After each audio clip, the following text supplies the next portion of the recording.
साथियों नमस्कार। आज हम एक बहुत ही महत्वपूर्ण मुद्दे पर बात करने वाले हैं। देश में जो कृषि कानून आया है वो बहुत ही महत्वपूर्ण मुद्दा है, क्योंकि पूरे देश में इस मुद्दे को लेकर के हड़कंप मचा हुआ है। देश के सारे किसान एक सुर में इकट्ठे होकर के इसका विरोध कर रहे हैं, लेकिन सरकार है कि अपनी इस अनेक दमनकारी नीतियों के तहत उनके आंदोलन को दबाने का प्रयास कर रही है। सड़कों से लेकर सोशल मीडिया तक इसका भारी विरोध हो रहा है, और जो लोग इसके विरोध कर रहे हैं उनका क्या कहना है। बहुत सारे मीडिया में ऐसे संदेश हैं जिन पर चर्चा की जानी बेहद ज़रूरी है। आज हम ऐसे ही एक मैसेज के विषय में आपको बताने वाले हैं। जो संदेश हमारे पास आया है श्रीमान राहुल द्रविड़ जी का, सुरेश द्रविड़ जी का, जो कि बामसेफ के राष्ट्रीय सचिव हैं। अच्छा, वो अपने संदेश में क्या लिखते हैं? उन्होंने कहा है कि साथियों, किसानों द्वारा चलाए जा रहे आंदोलन का हर वर्ग को समर्थन करना चाहिए, और यह केवल किसानों का ही मुद्दा नहीं है, बल्कि कृषि संबंधित केंद्र सरकार द्वारा बनाए गए कानूनों का आम उपभोक्ता को बहुत बड़ा नुकसान होने वाला है। केवल आम उपभोक्ता को ही नहीं, बल्कि मजदूरों का भी बहुत बड़ा नुकसान होने वाला है। इसके साथ बहुत बड़े पैमाने पर कर्मचारी, छात्र और नौजवान भी प्रभावित होंगे। आइए कुछ उदाहरणों के माध्यम से समझाने का प्रयास करते हैं। मैं हरियाणा के संबंध में यहाँ पर ज़्यादा बात करूँगा। आगे वो लिखते हैं, साथियों, जिस तरह प्राइवेट स्कूलों के आने से सरकारी स्कूल बर्बादी के कगार पर पहुँच गए हैं, ठीक उसी तरह निजी मंडियों के आने से सरकारी मंडियां भी उपेक्षा की शिकार होंगी और धीरे धीरे बंद हो जाएंगी। इससे जुड़े कर्मचारी भी घर भेज दिए जाएंगे। पहले तो निजी मंडियां किसानों को बहुत सुख सुविधाएं देंगी और बहुत सारा लाभ भी देंगी, लेकिन जब सरकारी मंडियां बंद हो जाएंगी तब बड़े पैमाने पर किसानों को, मजदूरों को निजी मंडी में आने जाने का भी टैक्स देना पड़ेगा, भले ही आप निजी मंडी से कुछ खरीदें या ना खरीदें। आगे वो अपने इस मैसेज में लिखते हैं, किसानों से संबंधित और किसानी से संबंधित बहुत सारे विभाग हैं जो कि धीरे धीरे खत्म कर दिए जाएंगे। जैसे जब सरकारी मंडियों के माध्यम से खरीद नहीं होगी तो फूड कॉरपोरेशन ऑफ इंडिया जैसे बड़े निगम भी बंद हो जाएंगे। हरियाणा में state warehouse, HAFED, agro market committee और हरियाणा विपणन बोर्ड एवं मंडी बोर्ड जैसे कृषि से संबंधित अन्य सारे विभाग बंद हो जाएंगे। अलग अलग राज्यों में कृषि से संबंधित ढेर सारे विभाग अलग अलग नामों से होंगे। वास्तव स्वाभाविक है, धीरे धीरे यह सभी विभाग बंद हो जाएंगे। जब ये विभाग बंद हो जाएंगे तो इनमें नए कर्मचारियों की भर्ती बंद हो जाएगी। नए कर्मचारियों की भर्ती बंद होने का मतलब है देश के युवाओं के लिए रोजगार के अवसर कम होना, अर्थात नौजवानों के लिए बेरोजगारी बढ़ेगी। इसलिए जो छात्र आज विश्वविद्यालय में शिक्षा ग्रहण कर रहे हैं उनके लिए सीधे तौर पर रोजगार उपलब्ध नहीं होंगे। साथियों, राशन कार्ड पर, राशन डिपो पर बहुत सारी सरकारी योजनाओं के तहत किसानों और मजदूरों को, वंचितों को और गरीबों को अनाज, दाल, चावल जैसे अन्य ज़रूरत की चीज़ें, जो कुछ अन्य सुविधाएं मिलती हैं, वह धीरे धीरे समाप्त कर दी जाएंगी।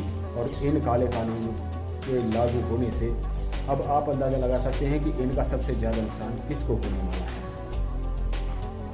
क्योंकि अडानी और अंबानी की प्राइवेट कंपनियां कम या अधिक दामों पर खरीद कर सस्ते दामों पर गरीबों को कुछ भी देने वाले नहीं हैं, बल्कि वे अधिक से अधिक मुनाफा ही कमाएंगे। और साथियों, इन काले कानूनों से बड़ी बड़ी निजी कंपनियां आम आदमी के लिए ज़रूरत के सामान की कालाबाजारी बढ़ेगी, जिससे किसानों से बहुत सस्ते दामों पर खरीदा जाएगा और बहुत महंगे दामों पर बेचा जाएगा, जिसका शिकार सबसे ज़्यादा मजदूर वर्ग ही होगा। इसे आज समझने और जानने की ज़रूरत है।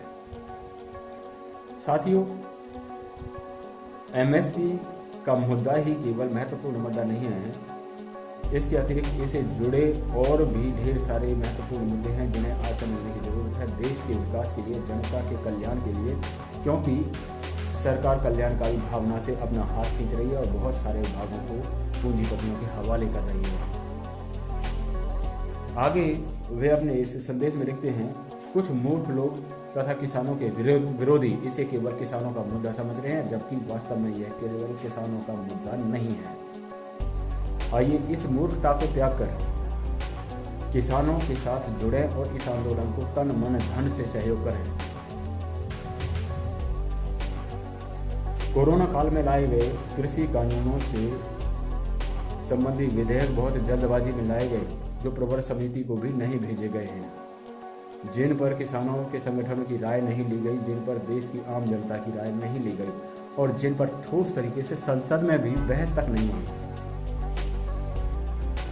जिन पर संवैधानिक आचरण को भी अमल में नहीं लाया गया।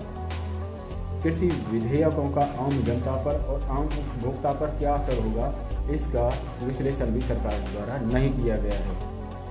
आगे किसान जातियों के से आपका किसी मुद्दे पर विरोध हो सकता है, लेकिन इस विरोध को खत्म करके आपको उनके साथ आज खड़ा होना चाहिए, क्योंकि किसानों के साथ साथ इन विधेयकों का असर आप पर भी पड़ने वाला है और आप भी इससे बड़े पैमाने पर प्रभावित होंगे।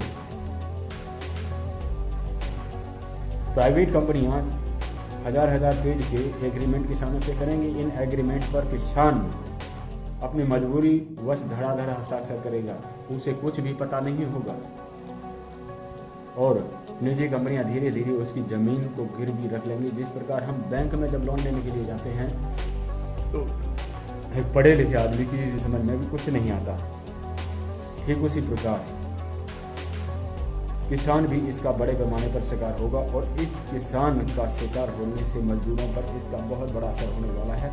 क्या आप इसको जानते हैं और क्या समझते हैं इस बात को?